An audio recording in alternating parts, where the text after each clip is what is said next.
just the same. A little wobbly. Let me fix this. Hey guys, I'm working from here. I've been outside a lot of the day. America. It's fine. The other dog I used to have. Delilah. She's been outside most of the day. Not outside most of the day. She's been enjoying her outside activities, very much so. Here, get in your bed. Very much so, and she didn't want to come in, so I fed her a little bit of bacon because one of my mods sent me a care package for the 4th of July, and it had bacon in it, and so I'm like, let me just give her. She went nuts. Like, I had a little piece and I gave it to her while she was outside, and a little crumb fell in the grass. You thought she was going to go to China. She was getting that little piece that fell out of her mouth. She wasn't letting it go. And I gotta tell you, I don't know if I'll do that again. I just wanted to try her on bacon, at least not until she's older, because she hasn't eaten her food the rest of the day, and like every time I eat something, she's wanting to sniff my mouth now. And so I'm like, okay, maybe that wasn't the best. Yeah, I'm learning too, but I gotta try everything once, right? And she's starting to realize, I think she's starting to realize this is her forever home. And so she's starting to get a little more comfortable. So when I put her down, she's not so timid. She'll actually go in the living room and play on the rug with her toys and stuff like that. I've got everything there. I got bags, I got boxes, because she seems to like those a lot better than like the chew toys, you know, these things come in like little packages and stuff like that. And I mean, they're not, it's not breaking the bank, but they're not cheap, you know? They're not cheap, so it just seems like she likes the stuff that comes from the stores, like the packaging. I don't know. I bought underwear, I threw the underwear package on the floor. She seems to be having a great time. I'm fine with that, okay? I'm fine with that. I hope everybody's having a happy 4th. This is the first time I've come live. We're doing kind of an impromptu live. You guys know I'm working really hard about our 8 o'clock show. Today our 8 o'clock show is actually going to be postponed until 10 o'clock tonight. I'm doing that because I know all of you guys want to be with your families and want to be out to see fireworks. You know, some of you guys may not be going out for fireworks, and I completely understand that. But the majority of our, you know, we have kind of a mixed bag on our show. So we have a lot of people that are alone, a lot of people that, you know, are bedridden or have other mobility issues. They can't really get out. They're not going to be really doing anything this July, you know, for fireworks. They can't, right? And then we got the other side of that, where we have our stay-at-home moms that stay at home taking care of their children and watch us throughout the day, right? So you guys have families and husbands and, you know, significant others and partners that you're going to be spending your time with this evening. So I didn't want you guys missing it as well. So I figured, you know, if I was running at 8 and everything is going off, we're going to be listening to the fireworks behind me, you know. We're probably going to be still hearing them at 10 o'clock tonight. You know, who knows? We might take if they're still going at 10 o'clock tonight, we might take the phone out and see what's going on out there, right? Put Delilah in her bed. We're going to have to try Delilah out. I'm not sure what I'm going to do just yet. But I do have, you know, I was going to New York. Obviously, I don't have to go to New York now, but I am going to Miami. And it's still the same time, you know, still doing the same type of event. It's just in a different area of the country. So I'll be down there for a few days, and I need the puppy watched. So I'm not sure what I'm going to do yet. I don't know if I'm going to pay, because Laura's granddaughters absolutely love her. And I know that they are really heartbroken that I took her home. And so they want me to bring her back over, but I haven't been back over in a while. So you know what? They're young. They could probably use a little extra money. So I may just approach Laura and see if she's okay with it. And maybe I'll approach the granddaughters if she's okay with it, you know, with like, you know, $10 a day or something each, right? So it's like $40, you know, it's a lot of money for a kid. She might not want me to give them that much, but we'll talk about the money part of it and see what she's okay with. And then if it's okay with her, then I'm going to offer that to them. But if not, then I'll figure out something else to do with her, but I really would like to get her in a crate tonight, and that's kind of my own focus right now, is making sure that she is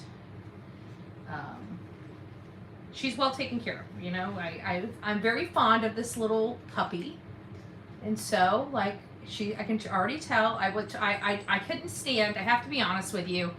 I'm a little, you know, weird with, you know, bougie dog moms. Okay, I have to be honest with you. You know, the moms that have the cute little outfits on their dogs, right? And the cutesy little collars around their neck. I'm a little, okay, I think it's cute. But I think it's extra, okay? I gotta be honest with you. I think it's absolutely extra. But you know what? Now that I've got Delilah, I can see myself being exactly who I'm like, look at that lady. That lady's gone, right? Look at that dog. Oh my God. Who goes out of their way? That dog is, you know, that dog is so spoiled, right? We talk, come on, we talk about people behind their back, right? Well, I'm going to be one of those people that's now going to be talked behind, well, I've always talked behind my back, but now it's going to be about how bougie my little poopy is, right? Because I can already foresee her, because she's going to have bling. I got her a little bell collar. I thought I ordered the other collar, but now I remember why I didn't order the other collar. I wanted to get her used to the collars before I do. And she's already starting, you know, trying to get the bell. She's trying too. She'll flip in that living room. She's trying to get that bell. She gets the bell. I mean, she does get the bell. I have to scold her because I can hear her, you know, try to chew it, and I have to scold her. It's just right with her little bottom mouth where she can just, you know, cock her head just right. And I'm like, I'll be darned, right? So I got to go over there and flip her collar around, put the bell on the back, and you know, her neck's so small that, you know, she'll scratch, and next thing you know, the bell's back down there, and she's like, you know.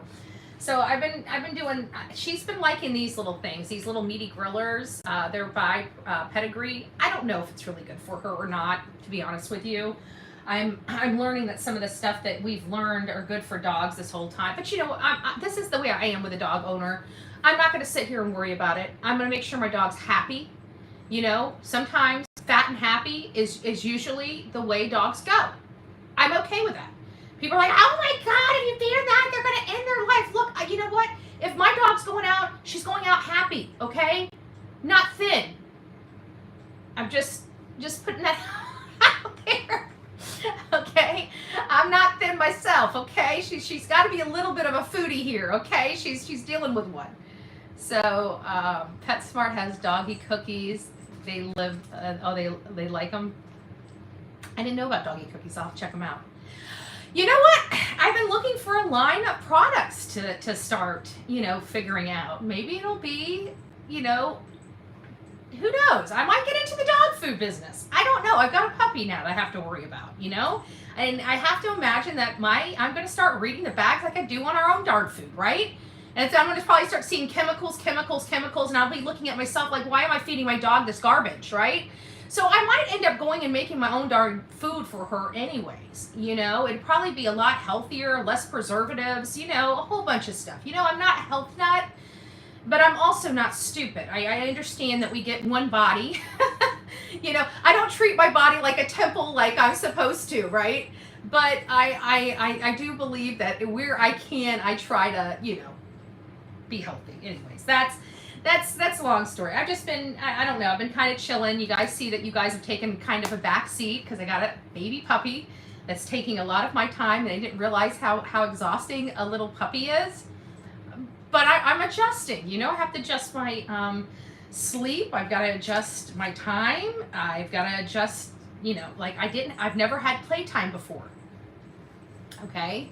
When you have a new puppy, puppies, you can't just throw them on a floor with a toy. I mean, it's not like that. So you actually got to get down there and play with them. So I have playtime with her. So I just got to get a schedule.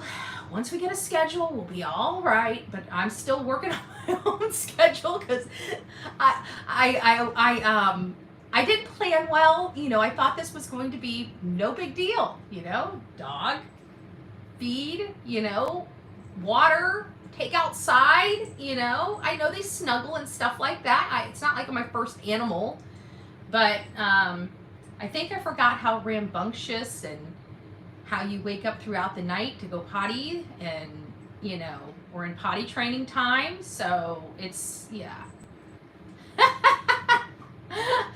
Apparently we got some other puppy moms in the house too. Little baby is 3. She's still very active. It took 3 months until she got into my routine. Yeah, well, I hope she gets into my routine because I'm definitely not liking hers. So, long story short, but I have been finding time to, it's just that it's slowing down a little bit of my review of these interviews. You know, as you can imagine, I'm in the middle of an interview, and you know, she's got to eat or she's got to go to the bathroom. You got to stop, and then you got to go back. So it's slowing it down. So anyways, it'll actually benefit for 10 o'clock because I'm still in the process of pulling some stuff together for the show anyways. But I'm reviewing. And you know what? I'm back on another content creator. It's like, you know, you guys know the history.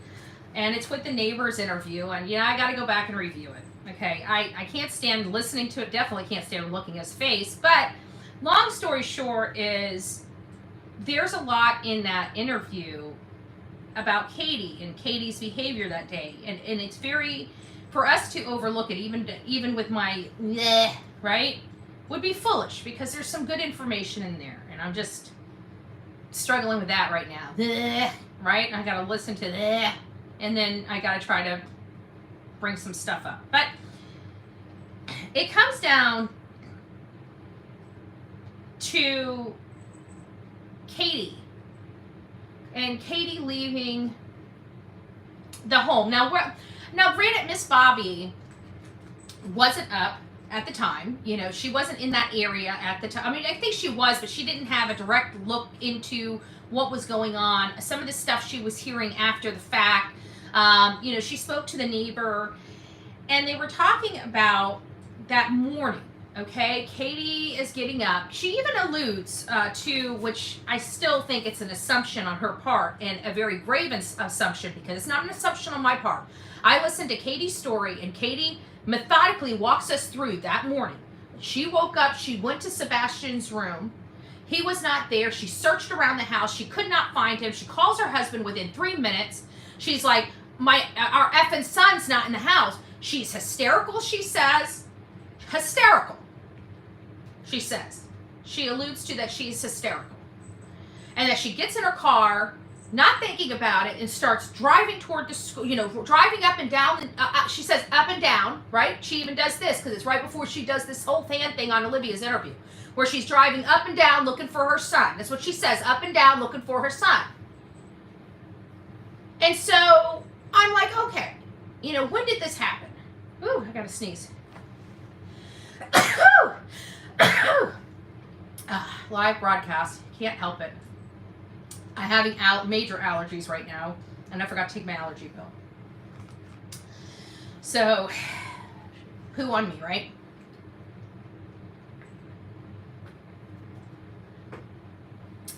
And then we find out that she tells us that she went by the school because she thought maybe it's possible that he went to the school. That he got himself up that morning and walked to the school, even though he has never, ever, ever done that before. And it is my understanding he takes the bus. So even though she says she ran around the house and got dressed, when did she get dressed? But that's not the topic of conversation, and we'll keep going on that realm, because I do believe that something is absolutely 100% there when it comes to Katie and Katie's behavior that morning, because there is no time in her timeline for her to have gone into her room and got dressed according to her own statement. There is no room for that.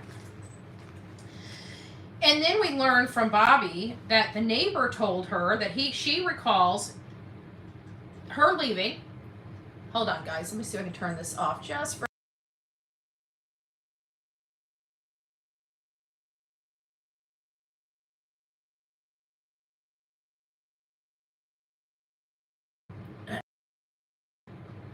Sorry, I had to blow my nose.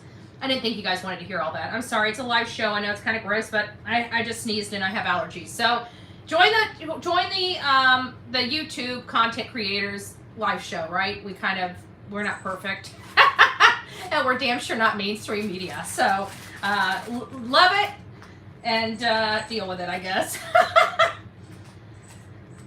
But she says that Katie's direction of travel, she describes her driving across her driveway and leaving and driving to the school. So let me pull this up on the, quit arguing with me. Here, this is yours and this is yours. There you go, honey.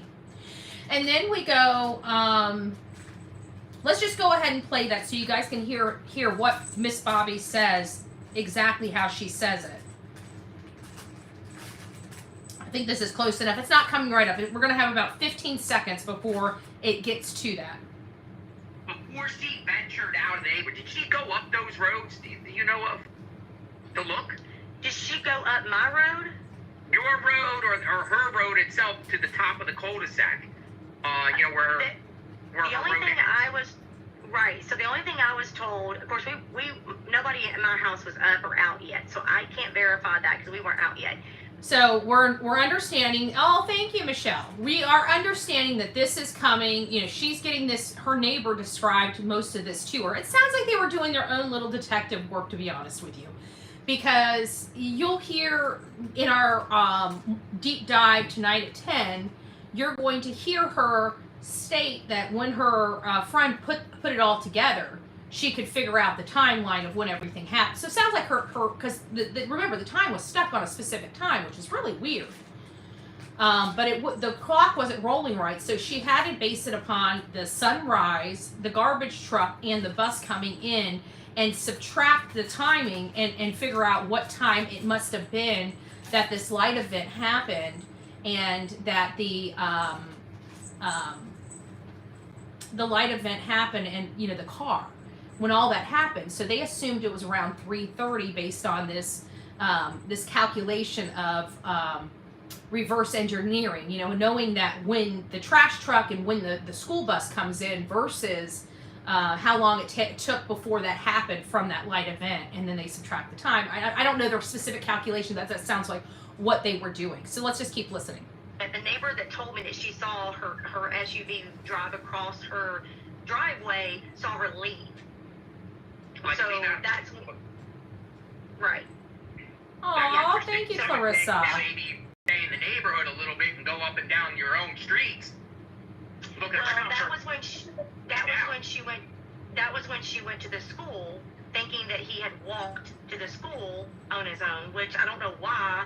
He's never done that before. So why would he do that?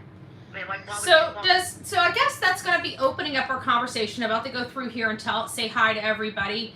But that's going to open up our conversation. Does anybody feel like it's a little odd that she didn't ask the neighbors if they seen her first? She didn't ride, you know, a different way.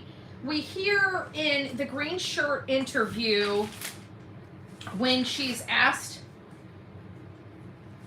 about what I can't remember exactly how it was asked, but in the green interview, she was asked, maybe it's, when you normally wake up, how it was when he wasn't in his room. And what was going through her mind. This is where it was in the green short interview at the 4-minute 37-minute mark, or 4-minute and 37-second mark. What's going through your mind? Was he at a neighbor's house? And she starts going in on the green shirt interview that he's not a runner, that he never runs away. But that was never the question.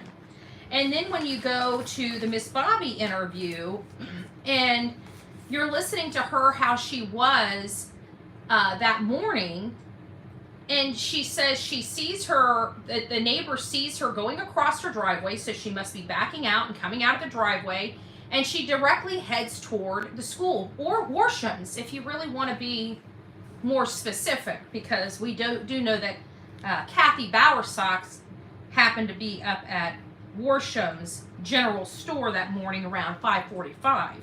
So Katie goes in that direction, and one thing we do learn is that she was back before 7 a.m. and that's kind of when the cavalry just showed up to the house.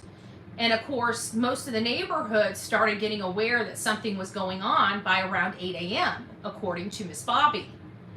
So good afternoon, everybody. Happy 4th of July. It is nice to see you. Thank you, Clarissa. So Nina, it's nice to see you. Wolf, me too. And all of my beautiful mod squad that's here. Don't forget to tell our mod squad thank you.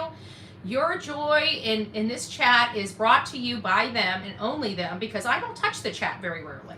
So if you guys are enjoying your chat experience, make sure you tell our beautiful mods thank you.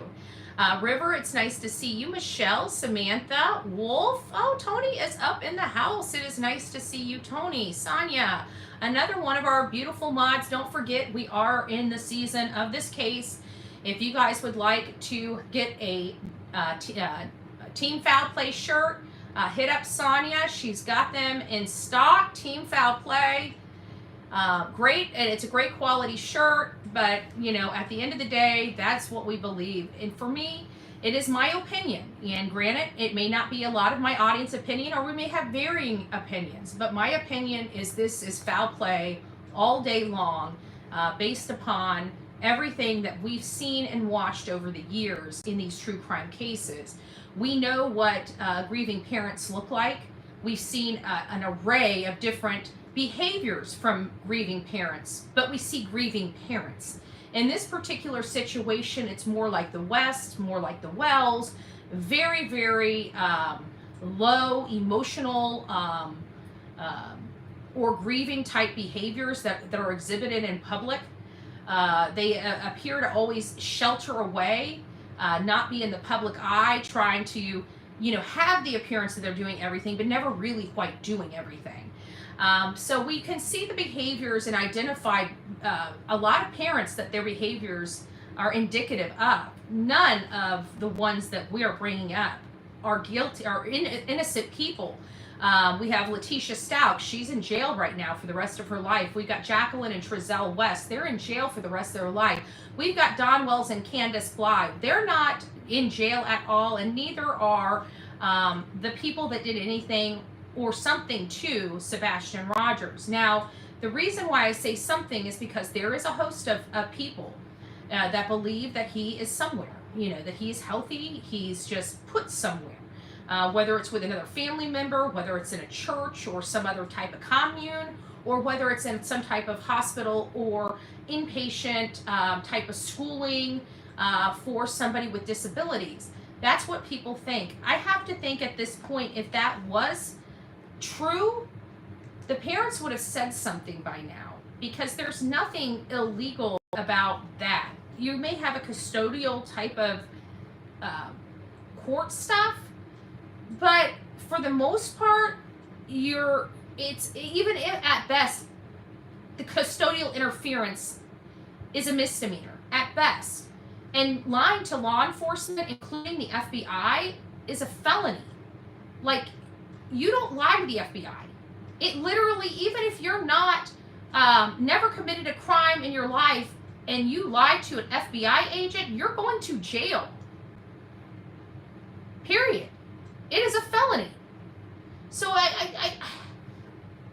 it's hard for me to believe that they're going to commit a felony to hide a misdemeanor. I mean, but it may be more than that. Like everybody says, this is not about that. It's about Katie, you know, hurting Seth or something like that, you know, whatever their theory may be. And I can see that. But again, I would still think that they couldn't hide payment. It seems like something like this would require money. Where's the money? You know, follow the money. I'm not seeing a money trail here. Another little thought. Oh, thank you, The Real Me Too. If you guys received your Bullhorn gifted membership, please tell The Real Me Too thank you. Oh, that's so sweet. Nina says, wishing everyone a happy and safe 4th of July. Just one disclaimer, guys. I know everybody's going to be out having fun, maybe watching me while you're having a little bit of fun right now. The only thing I'm going to say is arrive alive.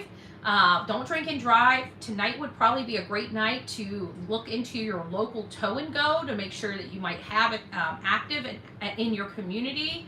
If not, Uber and Lyft are a great option for this 4th of July. Here in my community, we have free trolleys that go all the way out to the islands. So you don't even need to drive. We run free transit here in my community. And so if you're in Manatee County and you would like to go out to the islands for the festivities, there's no need to drive at all. Get to your local bus stop. And we have bus stops all over the county for your convenience. For Flying Doves, it's nice to see you. Michelle in the UK, it's nice to see you as well. Loma, it's nice to see you. Kendra, Feisty Mama, the Mystery Index. Ever considered shoulder length? I actually had shoulder length here. Actually, that's when I cut off the dead hair out of my hair. I had shorter hair. I cut it up to about here, and now I'm growing it back out. I actually liked it, but what I'm doing right now is I want my natural color. I want to wear my natural color for a while. I want to wear my gray. So I'm growing out the blonde. I'm almost through the helmet phase. As you can see, it's getting through the helmet phase now. So I just got I don't know, about another 3 months and I'll be cutting the blonde off. So I'll probably have shoulder length hair again pretty soon. Was the Bower Sox place checked out? The way they treated Nina showed me the kind of people they are. I think everybody's been wanting to do that. You know, I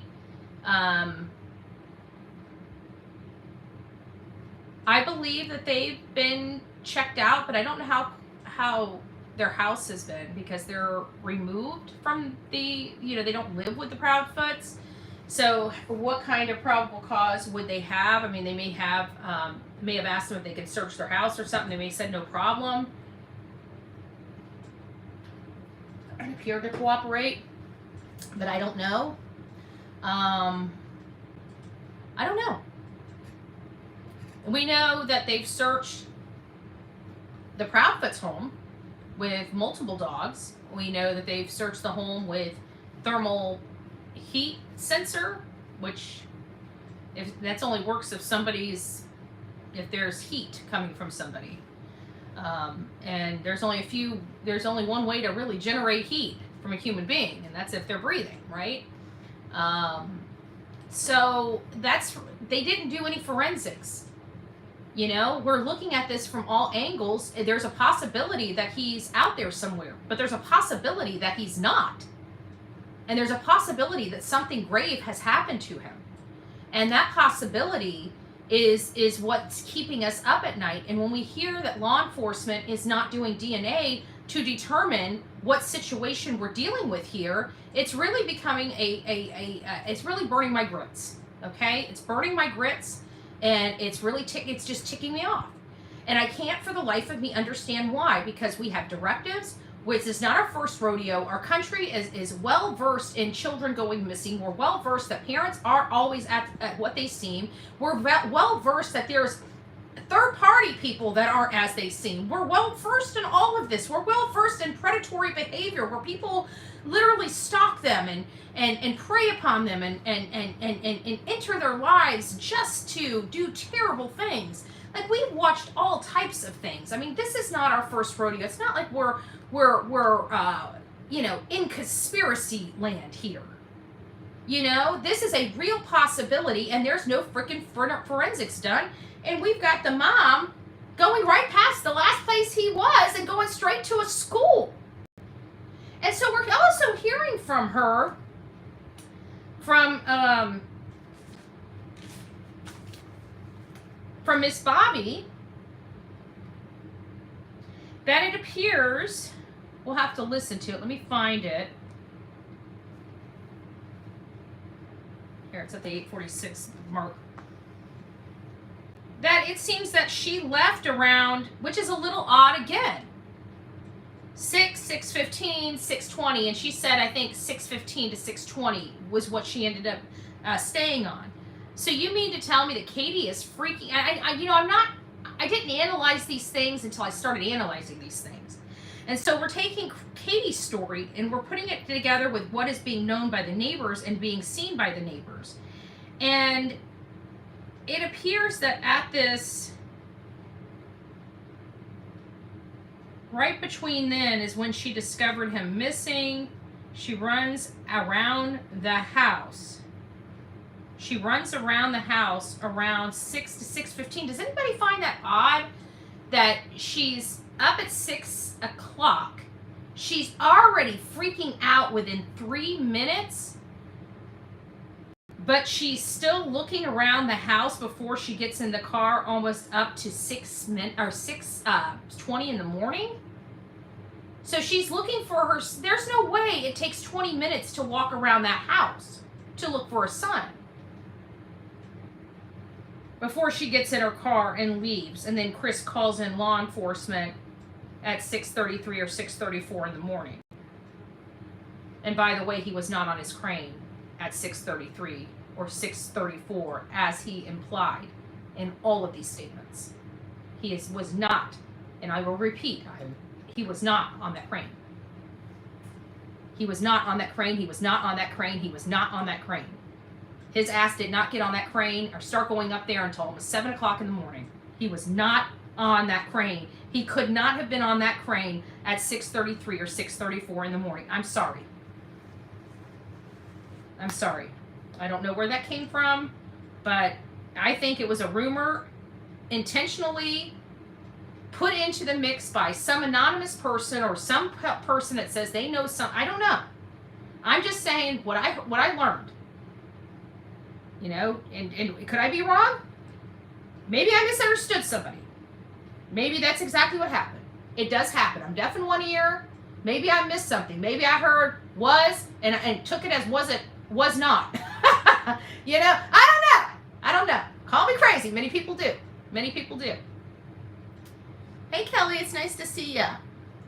To everybody coming in, happy 4th. If you guys, we have almost over 600 people in chat right now. Thank you all for being here.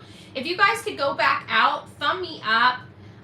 Tell me what number you are, where you're from, and what the weather is like, because we're all about to go out for the 4th of July. We got people from all over the country here. Is it going to be raining? I'm telling you, I'm waiting here with bated breath to see if our fireworks are shut down. I see a horrible storm coming in. It is, when I was out there with Delilah out east, it was dark and it's rolling into town. So I'm hoping, you know, we're Floridians. We're used to this. Every year we deal with showers, and and every other year it seems like we have to postpone to another day for our fireworks. But for the most part, some of them start out on time and some of them just don't. We live in Florida, and 4th of July hits right after hurricane season starts for us, so it really is a hit and miss for us. It appears that maybe we'll roll. Maybe the storm will roll through and roll out before tonight's festivities. So let's get here so we can hear this. It's going to be, I don't know, about 15 or 20 seconds before it starts getting into her conversation about this. So we'll start right at 6:41. I need 8:41. Hold on. Okay, so we got close enough to 8:37. That's about as close as I'm going to get it. So we got 10 seconds before we start talking about the neighbors' cameras, and then you start hearing her putting everything together where they start calculating the sunrise, and then they start getting into the conversation about the 6:15, 6:20, and I want you guys to hear that and how it's stated. Katie was already back and in the front yard, and all the cops and stuff were there, so she stopped for a minute to talk to her, took her to school. My neighbor that had the camera footage told me that her timeline is not... Hey Betty, yes, I believe we've heard about those remains, and it is my understanding they're not related to Sebastian. I haven't received any other information about that other than that. Again, I'm you know, at the mercy of people in the community and what's being posted on social media, and I'm not there. So prayers for whoever that was found, but it sounds like it may not be Sebastian. So we're still waiting for any information.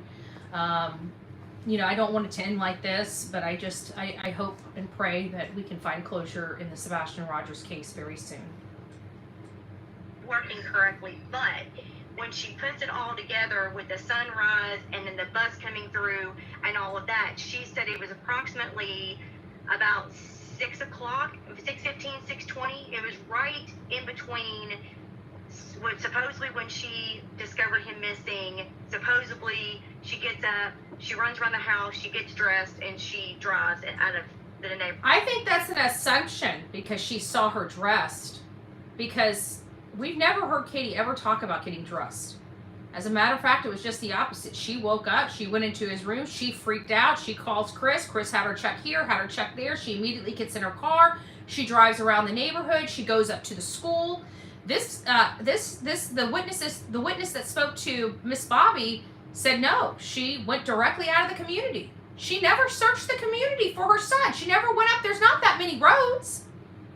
But she never once went up and down any of the roads in her community. And if you listen to Olivia, Chronicles of Olivia's interview with them, she clearly stated that she was up and down the roads looking for him before she went to the school. She lied again. Because according to these witnesses, you're about to hear. I may have to roll back just a little bit. We'll see. And that kind of thing, and goes looking for him.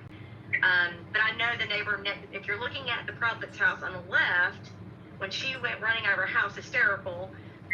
Again, she runs out of her house hysterical. She's saying that she ran out of her house hysterical. It sounds like she wanted to get some attention from some neighbors. But everybody else seems to, like, if she was so hysterical that morning, why is she so calm now that it's been longer? She seemed to appear to have more concern in the first hour of his disappearance than we have now that it's looking very serious and very significant. You would expect the hysteria to be set in more. Obviously, she knows how to show it. So why aren't we seeing it? Why did just the neighbors see it that split second that morning? Interesting. Let's go back and listen to that one more time.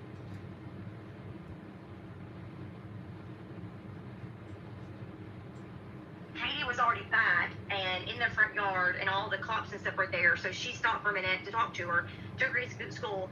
My neighbor that had the camera footage told me that her timeline is not working correctly, but when she puts it all together with the sunrise and then the bus coming through and all of that, she said it was approximately about 6 o'clock, 6:15, 6:20. It was right in between supposedly when she discovered him missing. Supposedly she gets up, she runs around the house, she gets dressed, and she drives out of the neighborhood and that kind of thing, and goes looking for him.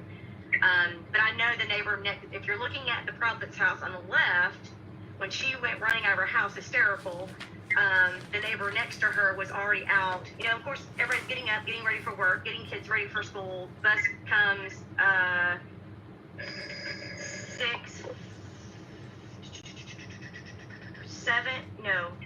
6:45, 6:50-ish. 6:45, 6:50. It's been a long time since my kids have ridden the bus, so I have to really think about that one. But it's definitely before 7 because the kids have to be in school in class by 7:30.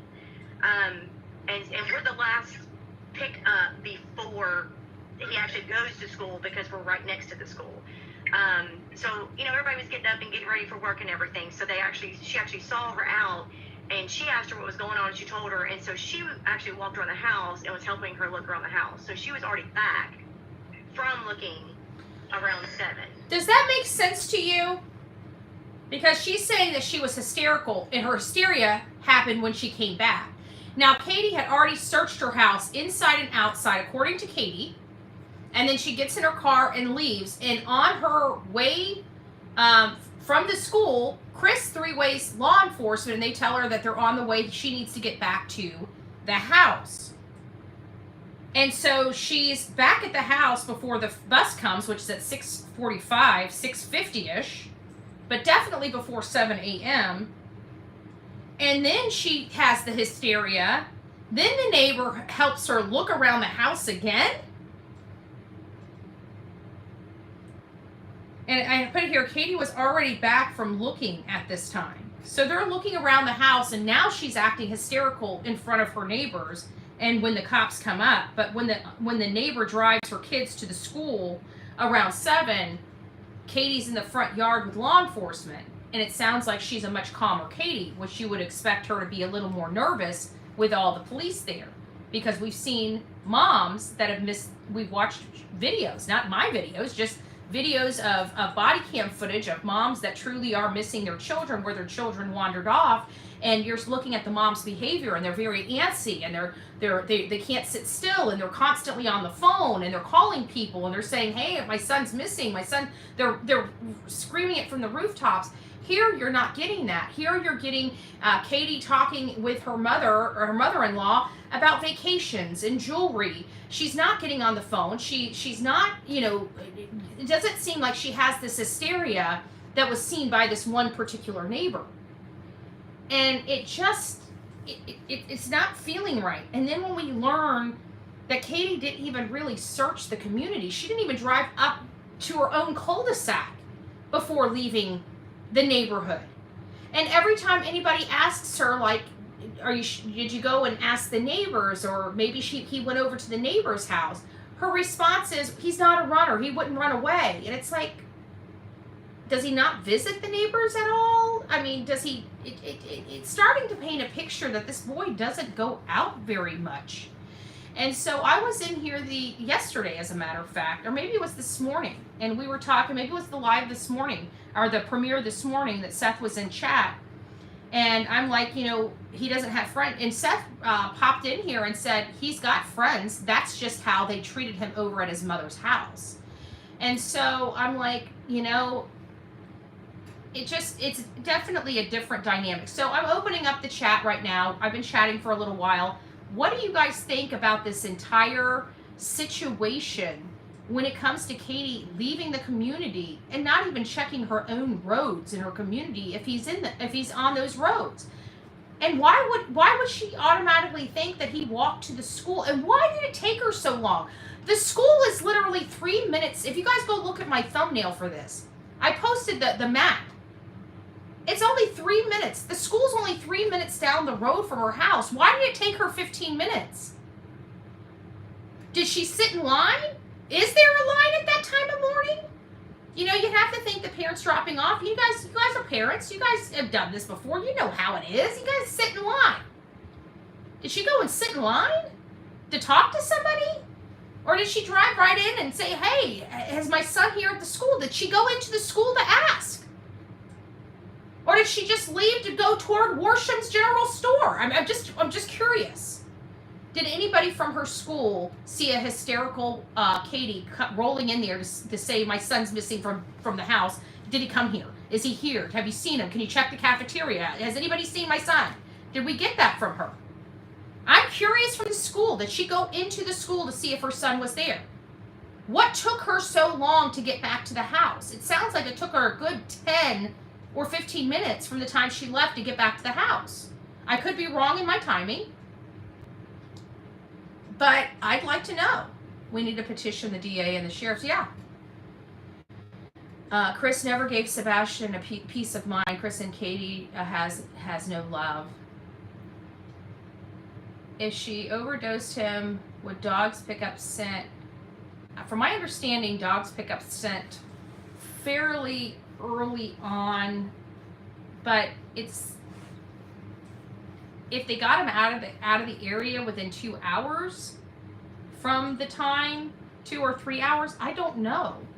I'm not, I've got limited, I got general education class with my college certificates. I did have to take biology as part of my general education courses, but I'm not an expert on decomp in the least. I do know that here in Florida, because of the Brian Laundrie case, that his body was pretty much bones within 9 to 10 days in this Florida heat.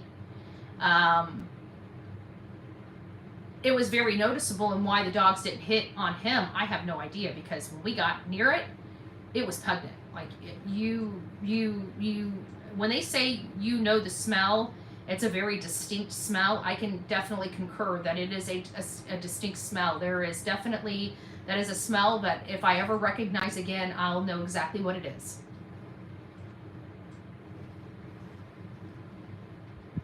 The trip to Alaska was suspicious. I agree with that, but we've been looking at it as a way for them to dump evidence. What if it wasn't? Because I've been looking at this whole timeline. Chris disappeared. Chris disappeared for 17 hours. 17 hours. After his mother and stepfather left the area. And I have to feel that that's not a coincidence.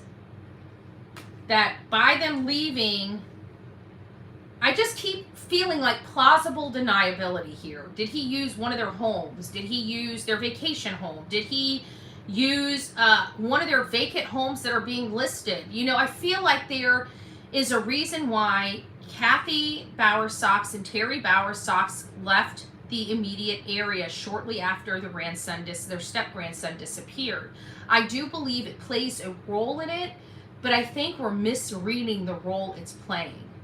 I think there's another role that whole situation is playing into, and I don't think it was the transport or the moving of as part of it. I think it was getting out of Dodge to open up an area that Chris could work in comfortably. If I had to, you know, realistically process that, you know, because I know how difficult think about it, guys. I know it's easy to say that somebody is traveling with a, you know, when we refer to a package, we're referring to a deceased individual. And because I don't feel like saying that about Sebastian right now, especially with so many options on the table and we really don't know, that I'm just referring to as the package because I don't want to say that he's gone. So I know that it probably offends people, but I'm sorry. I have to speak for myself, and this is how I speak. And so I'm talking about him in a deceased state. And so I don't want to say that like that. You know, so I refer to it as a package, and that's what I mean when I say package. And you got to look at the risk. Nobody's driving with a package in their car that far. I mean, you've got to be damn near insane to do that. Yeah, they're crazy, but I don't think they're that crazy. I mean, you have to have some mental illness to even attempt to travel that far with a package in your car. You never know what's going to happen on a trip like that. From getting into a wreck that's not even your fault, to, you know, getting a speeding ticket and somebody smelling something or you looking suspicious, and the next thing you know, they're searching your car and you're caught with this. I just feel like that is, it's media or you know, movie worthy, but is it realistically worthy? Does it happen? Very, very limited. Very limited. Do you ever have somebody taking a package that far? Does it happen? Absolutely. I believe it does. Very rarely, though. Most people, that's why statistically they search those radiuses, because those radius statistically are what is where the person is usually found. However, there will always be outliers. I was just talking about the 17-year-old boy that's now doing 40 years in prison, just convicted. He had a lot of mental illness, but he unalived his mother and put her in the trunk of the car and drove her like a state or two over. It does happen, but again, it's very rare that you hear that, you know. But it does happen. So if that is the case, you know, that would be highly risky. I don't know if they would be willing to do that high risk task. I think their leaving was a different purpose. It seems like it would bode in line with a different meaning behind it. I don't want to keep beating a dead horse.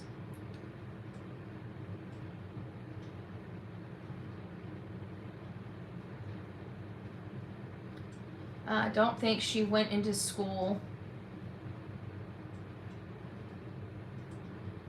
Okay, let's see here.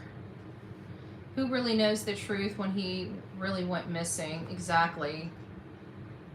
He could have been alive, then removed from the house. Teachers and school employees know not to talk. Happy birthday, America. Thank you, Bobby. Sorry I had to take a break. This case has caused me a breakdown. It's hard. It's absolutely hard. No doubt. It's very difficult to deal with, you know. We keep looking at it's just, at this point for me, it's hard. Like, we want answers, and I think nobody wants to blame somebody that had nothing to do with it. I think everybody wants to lay blame where blame's due. But it's becoming more and more difficult to sit here and keep accepting that law enforcement's doing everything that they can when they violated, and they didn't violate, but they didn't follow the National Center for Missing and Exploited Children's protocols. And we're still 5 months in and don't have a stitch of forensics on a case that is screaming something is majorly wrong. Why won't TBI take over this case? Because Sumner County and the DA are standing in the way. That is exactly why. They have not sat there and asked TBI to take over. And they're going to piss all this stuff. I'm already seeing the same BS that we on summer months. You know, they've got an arrogance issue. You know, they just want everybody to stay out of their way so they can do their job. Well, they're not doing their job. You know how I know they're not doing their job? Because the forensics hasn't been done. 5 months in. At max, 3 months should have been at max the window of when they should have had forensics done. 3 months, 90 days. 90 days. We're 5 months in, and they still haven't done it. I don't want to hear people coming over here and criticizing me for criticizing law enforcement. I'm sorry. This is justified. This is absolutely justified.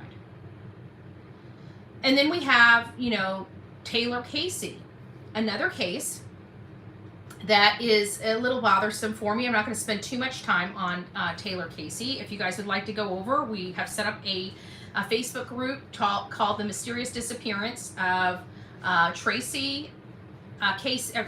Taylor Casey. And it's a small group, but it is growing, and people are starting to get some interest. I just saw that Pascal ran a show today about some of the information. It seems like the FBI is not getting involved as quickly as they need to, and it sounds like the Bahama officials are not doing what they're saying, what they're telling us that they're doing. Brian Enton went out there. There's no drones. They're not searching for this woman. She's an American citizen. And we all have traveled abroad, whether it be on a ship, whether it be to Cozumel, Mexico, whether it be to the Bahamas. You know, we all have traveled somewhere. And I'm sorry, if something happened to us, we want to know our federal government's got our back and shouldn't take an act of Congress to get their asses involved when one of us go missing. And I'm sorry, we're America. We don't leave our people behind. And so what we will end up doing, if they don't want to play ball, is we're going to start blowing up the Department of Justice's phone. We're going to start making the FBI's phones ring off the hook. We're going to start putting something together to make our people understand how important this one lady is to us. Because she's abroad and something happened to her. And when something like that happens to us, we want our damn government involved. We don't want them kowtowing. We don't want them pussyfooting around. We want them kicking in the front door and finding out where our butts are. And if they can't do that, move over and find somebody that can. But I'm sorry, this family deserves answers, and this place she went to is a little concerning for me now that I'm learning a little more about it. And I would be very, very, very concerned because we're hearing walkie-talkies, somebody approaching her. This sounds like setup to me.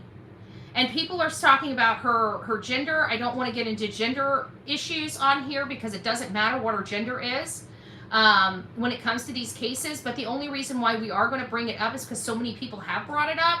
I don't know one way or another, nor does it have anything to do with our case. But the only reason why I am bringing it up is the potential of a hate crime, you know, maybe associated with it. You know, I don't know how I have to think Bahamas is a very touristy place that they've seen all walks of life, you know, that this wouldn't be highly offensive to them if true.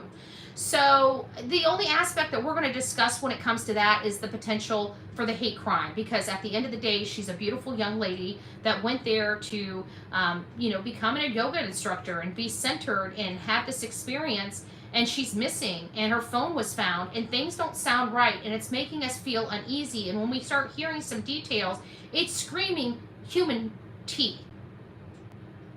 Okay? It to me screaming that. But, you know, if the gender thing is an issue, it could be hate. It could be a hate crime. It could be something. It could have been an R that went wrong, and maybe during the R they realized and something else happened. You know, you don't know. You don't know. Either way, we just want to advocate for Taylor Casey and advocate for her family, because, again, this is a case that our government needs to get involved in, and we need to bring her home. Her family needs answers, and they are going to be stonewalled by the Bahama government, and that's all there is to it. If our government doesn't get involved, we'll never know what happened to this girl, and the family will continue to be stonewalled. The family left because they felt their safety was in danger. That's a very concerning place for a parent to be when they're going to look for their missing child, and knowing that the place that they went to is making them feel so uncomfortable for their own safety that they leave. That's a problem for me. That's a huge problem for me. So hopefully we get her message out there, but keep Sebastian in your thoughts and prayers. There's definitely something that's going on here. After tonight, we're going to, for Friday and Saturday, and maybe Sunday, we're going to be focusing on the maps. We're going to be talking about, I need you guys to put your thinking caps on, because we're going, and you guys might want to preemptively start looking at the maps. We're going to be looking at several places. Those places will be around Hendersonville. You know, obviously Ground Zero's their home. The Bower Sox is another place of interest. And going toward Memphis is another place of interest, all up and down I-40. Now, a lot of people are putting their thinking caps on and saying, wait, we've got a lot of time here, right? Those are our three places. Those are the three places we know that they go to, that each one of them goes to. So I'm thinking that we need to calculate. We know that Chris started at the house, and we know he had to go to Yogi Bear to pick up his camper. So we have 7 hours right there in that time frame alone. Now, did he go somewhere from his home and not go directly to Yogi Bear? Or did he go back to Yogi Bear and go somewhere from Yogi Bear? Which seems a little more probable to me, okay? So I would think if we're going to utilize our resources in looking at maps, we're going to want to look at Yogi Bear Campground and St. Jude's. Because we know he went there. We know he collected the camper. We know he came home with the camper. So we know he went there, right? And we have to think there's only two places. We know that Sebastian wasn't at Ground Zero because law enforcement penetrated that area, right? But we don't know whether they penetrated the Bower Sox property, and we don't know if they penetrated the Memphis, Mississippi, Horn Lake area, okay? So those would be the places that I would focus on the most. Where from the Bower Sox could he go? We have to think that there's got to be some cleanup time there. So we have 10 hours to work with. When you deal with cleanup time, you're dealing with a half an hour or less, potentially, depending on what the method is, you're looking at an hour or less. So that's 2 hours right there. So now we're working with about 8 hours. And you have to think 8 hours, no matter where we're going, it's gonna have to be 4 hours. That's our kind of our time, anywhere between 1 to 4 hours, because they have round trip time, right? So we're not gonna be able to drive 8 hours, because then that's only one way. So if we have 8 hours total, then we have to cut that in half. For a round trip to cover 8 hours, that's 4 hours there and 4 hours back. So that's our search radius, 4 hours from the Horn Lake, 4 hours from St. Jude's, and 4 hours from the Bower Sox. Those are the areas that we're going to want to look at on the maps. So when you're doing your radius and calculating your time, we need to try to cover 4 hours. How far can he get in 4 hours, right? How far can he get from these places? And not only that, it's all the way around because we don't know which direction he went.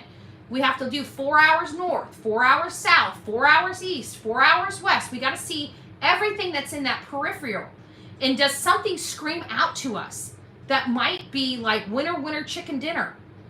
You know, we have to look at that, but that's the radius. So that's what we're going to be focusing on for 3 days, maybe 4 days, so we can get a good understanding. I'm planning on going back out to the area to get into the search, but I need to find out where I'm searching. They're ultra strict because of this. Oh, thank you, Sonina. God bless you. They're ultra strict in this area because we got Christopher Proudfoot and their cohorts trying to run searchers and everything else off. But see, we're going to dot our I's and cross our T's and make sure that we do what we need to do and make sure that we search the areas we need to search by doing it the right way, right? Typically, I don't have problems getting a hold of people or knocking on people's door, but I want to make sure that they're getting a letter of engagement. I want to make sure that they get every possibility of knowing that we're going to be coming up there and asking them for their permission to look at their property if it's privately owned. If it is owned by the county or the government, I don't give a rat's ass. It's owned by the people. Okay? It's owned by the people. And so I will go on any county or city property that doesn't have no trespassing or other dangers and stuff. And if we find a property that is like that, then I'll have to get some special permissions to go on there, which I think that they would be willing to do. But we'll see. We will see. Well, hi. How are you? You want to say hi to everybody? You want to say hi? You want to come in here and say hi? So you want to be a rock star? You want to be a rock star?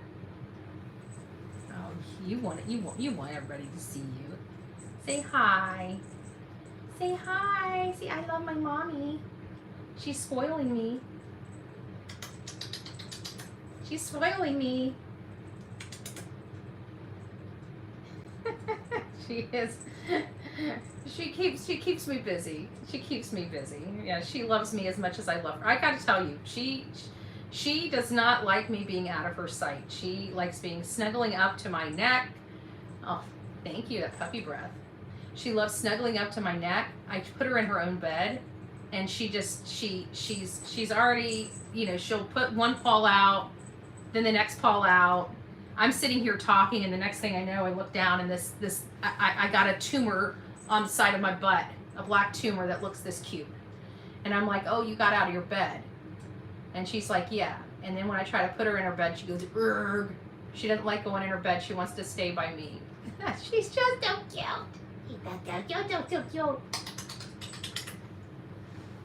You're just too cute. She won't stay in her bed. Watch. Get in there. Yeah?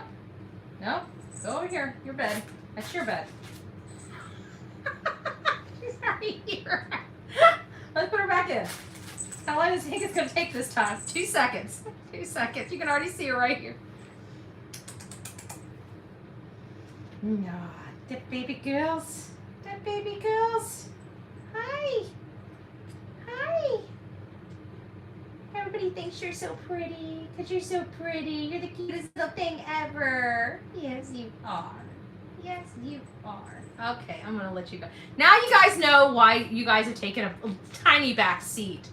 Okay, just a tiny, tiny, tiny back seat. Okay, let me go over here and make sure that we didn't miss anything. I just want to thank everybody that was here for all your love and your support. Oh, wow, Michelle, thank you for your gifted Bullhorn Betty membership. The real mean too. Nina says, wishing everyone a happy and safe 4th. Aw, sweet misery. I didn't even see you sneak in. How are you doing, my love? She dropped a gifted Bullhorn Betty membership as well.